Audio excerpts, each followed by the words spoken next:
Donald Trump took charge of American presidency last year as 47th president. And when he took the oath of presidency, he promised he is going to be the president of peace. But 1.5 years after the presidency into the presidency, we have seen several crises, conflict, and war that US has waged across the world. It began with Venezuela, where Nicolas Maduro was taken by US soldiers, and then we have seen attack on Iran. Now, other countries making news headline these days, and that is the Caribbean neighbor of US, a small island country called as Cuba.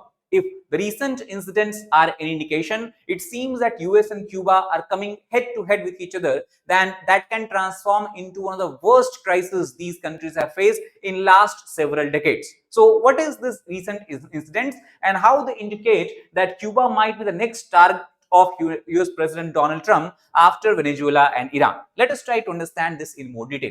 Now, first of all, we try to understand the imminent threat that Cuba faces is because of the US decision to accuse Cuba of human rights abuses. Not only that, we have seen there is a long-standing hostility once Cuba's power was taken by communist leader Fidel Castro several decades back, and then since Cuba has remained in the stronghold of communist regime, communist president, whether it is Raúl Castro or the current president itself.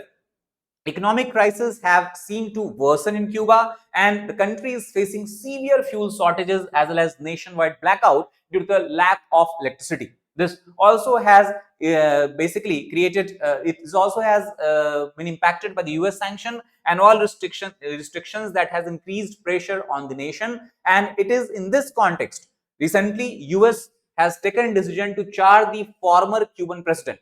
Former Cuban president, as we can see, is currently 94 years old, but is believed to be active in a political sphere as he served as a guiding light for the current president and the regime as well. Now, Raúl Castro was indicted on the murder charges. Murder charges that is not of recent origin, but that took place in 1996 when he used to be the defense minister of Cuba. In 1996, US alleges that he was the one who decided and gave the direction to the Cuban security forces to shoot down an aircraft that was American aircraft passing near the Cuban water. It is due to this, 3 US citizens and 1 Cuban citizen was killed, and US claimed that civilian rescue planes were targeted, which is a violation of the international law as well. Cuba, on the other hand, says that it is not the right way of describing the event. It was simply Cuba's legitimate self-defense action as these aircrafts were moving very close to the Cuban territory as such. Now, this is the upper part you can see are the photographs of the people who lost their life in this particular incident. Now, let us try to understand that why Cuba seems to be the third country after Venezuela and Iran's strategy. So, we know that if you look at the pressure that is being built up by Cuba, it was similar to what Trump administration built over Venezuela before launching a military offensive and military strike. Similar rhetorics was used before the Maduro operation was carried out, where Nicolas Maduro, the sitting president of Venezuela, was kind of abducted or kidnapped by US authorities. Regime change speculation is increasing as it seems that US want to have a friendly regime being established in Cuba, or if not friendly, at least such regime which will listen to the voices of Washington DC. Now, US is applying legal pressure, economic pressure, as well as the military posturing also indicate that they are trying to apply military pressure as well. So this is overall under the arch of Trump's maximum pressure policy. New tariff on countries supplying oil to Cuba he has imposed upon is a very significant economic decision because it could cripple entire Cuban economy as it would not have any source of oil and gas. Severe fuel shortages are being reported all across the nation, and massive power outages have been recorded and reported across the entire island. So hundreds and thousands of people have been plunged to the darkness because of such blockade and sanctions. UN expert describes situation as nothing but an example of energy starvation, where people are facing the deficit of the energy, oil and gas. Political rhetoric also points toward a pressure being built up over Cuba as Trump has urged Cuba to make a deal as soon as possible. Not only that, the indictment against Raul Castro he has described as a very big moment. Later, he hinted at possible intervention as well if it is required.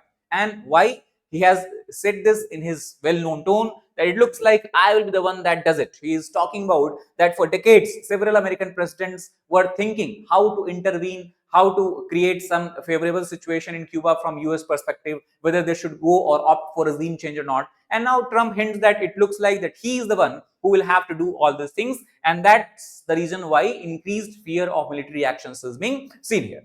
Now, if you look at the statement made by Marco Rubio, who is the Secretary of State of United States of America, he calls Cuba a long-term security threat.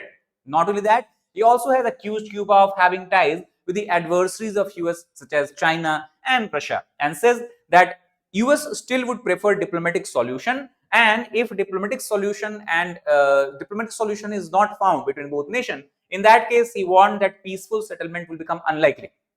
Not only that, when he was asked that is the US planning to attack Cuba or take similar measures like Venezuela, he notes that president can act to protect national interest. That means in the American interest, Cuba can be attacked. There cannot be anything, we cannot deny that as such.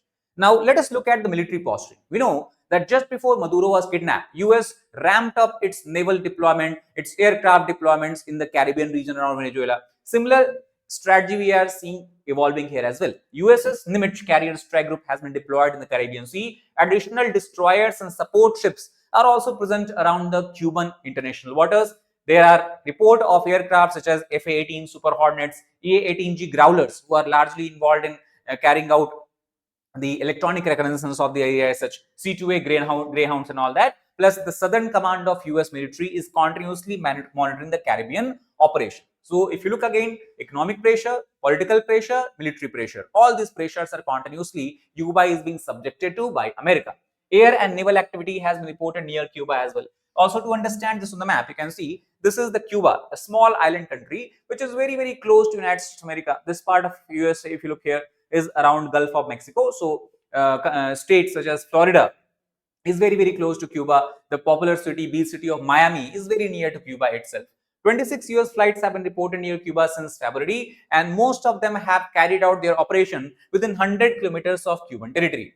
Now, why it is interesting to note, again, to emphasize, exact similar strategy, modus operandi we have seen by the American naval forces before they attacked or carried out operation in Venezuela as such. Analysts view deployment as strategic warning to Cuba that if Cuba does not come to a settlement which is favorable to Washington, then it could meet the same fate. The leadership is being targeted. The leadership, that is the current president of Cuba, former president of Cuba, both can meet the same fate as that of Maduro. And there also has been kind of retaliation by Cuba as well. Havana is the capital of Cuba. So they have warned that if America decides to attack, Cuba would not go in silent. Rather, there would be bloodbath. And Cuba would invoke its right to self-defense under UN Charter. Why? Because Cuba says that US is using false pretext to carry out attack against a sovereign independent country. Civil defense preparations are underway, where government of Cuba has given directions to all the citizens that what kind of action they are supposed to take in the case of any imminent threat or attack as such. Emergency family protection guides have been distributed across the entire region so that people can be safe in the event of any military action.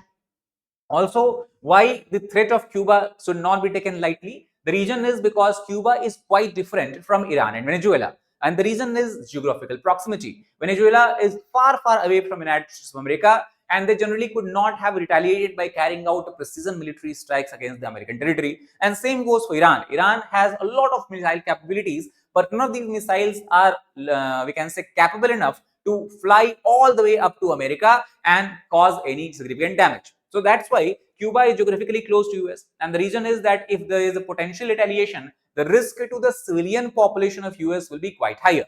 As we have seen that city of Miami, state of Florida, they could be vulnerable if Cuban military response is carried out against the USA, as they have developed significant capability. Obviously, not as strong as US, but significant enough to cause damage to the civilian infrastructure and cause some degree of commotion in the American daily life. Greater escalation risk than Venezuela, Iran can US face if decides to attack Cuba. So, based on this entire discussion, what is the possibility that may happen next? So, if you look at the entire discussion, we have seen that tension between US and Cuba has rapidly escalated, especially after US President Trump took charge of the 47th presidency. Indictment against Raúl Castro, sanctions of all kind, including energy crisis and military presence in the nearby Caribbean region, are clearly pointing toward an uncertain future. Diplomacy still officially would be preferred, and this is something which is being reiterated by both Cuban as well as American administration. But because of the conflict not only in the sense of interest but also in ideological sense, there is a large scale fear that US might push toward regime change, and that operation might be carried similar like Venezuela. Global attention is focused on Trump's next move that to some extent will determine that what will be the fate of Cuba or what will the fate of the entire Caribbean region if US indeed goes ahead the plan to carry out military strike. That's all for this particular video. Thank you very much.